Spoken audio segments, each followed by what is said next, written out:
Hello and welcome back to Jackknives Reviews. I'm of course your host, Jackknives. Today will be my final review of 2022, Vioent Night. A group of well-trained robbers decide to hold a family in a mansion hostage while they attempt to steal everything that they own. Trudy, a little girl who is one of the hostages, is given a last-minute gift from her father, a hotline to talk to Santa. Unbeknownst to her and the robbers, the real Santa is in the house delivering presents. She begs Santa to come help save her family from these humbugs. Now Santa has to stuff their stockings with pain and deck their halls with Christmas goodness.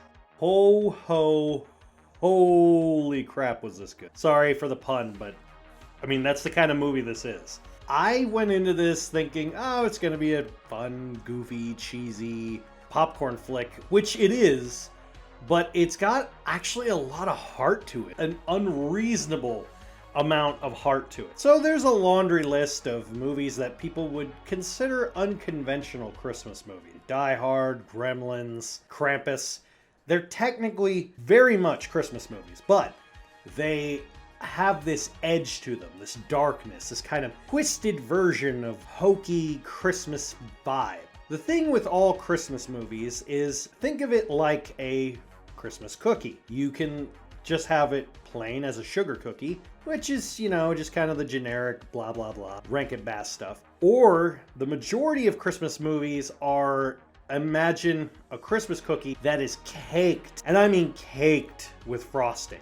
Like someone wasted an entire tube of frosting on one cookie. That is the kind of hokey, cheesy goofiness of Christmas movies where, you know, you kind of take it with a grain of salt, and normally people would be all over and ridiculing them, but it's Christmas, so you forgive it. This movie is in the vein of a Die Hard, in the vein of a Gremlins, in the vein of Krampus. But it does a lot of the traditional Christmas stuff too. It has a great balance. It's, holy crap was this good. I was like blown away with how good this was. I went in low bar, low expectations, thinking, it's just gonna be a cheesy popcorn flick, but no.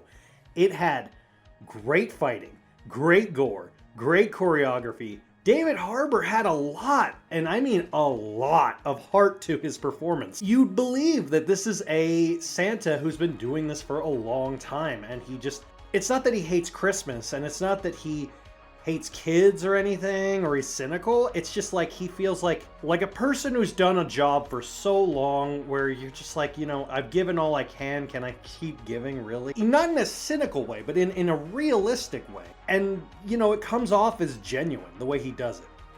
The gore effects, wow. It goes from like brutal, like hard-hitting action. There are parts where I literally was like, oh, and like, ugh. Like, you hear it, you feel it, it hits you hard.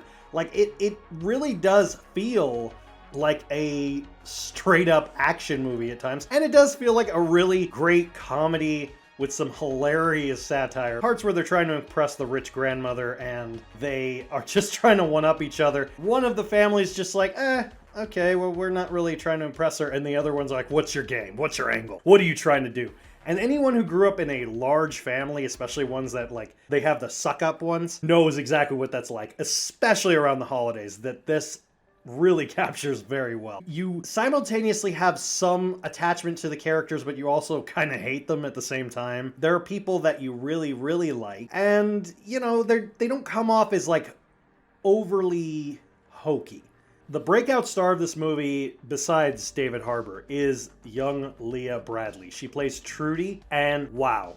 Like, she captures that childlike innocence that you see in Christmas movies, like Cindy Lou Who, or the kids from A Wonderful Life, or even Kevin McAllister at times from Home Alone. She's sweet and kind and hopeful and just genuinely a good person. Like you don't see any form of cynicism in her, but you do see a little bit of mischief, but it's childlike mischief that's not overdone. I will buy this when it comes out because this is a great, and I mean great, unconventional Christmas movie that really needs to be seen. But be warned, there is a lot of blood, and I mean a lot of blood in this movie. I give Vioent Night 5 out of 5. Have you seen Vioent Night? Let me know in the comments down below. Till then, have a happy new year, an even happier holiday, and I'll see you next time.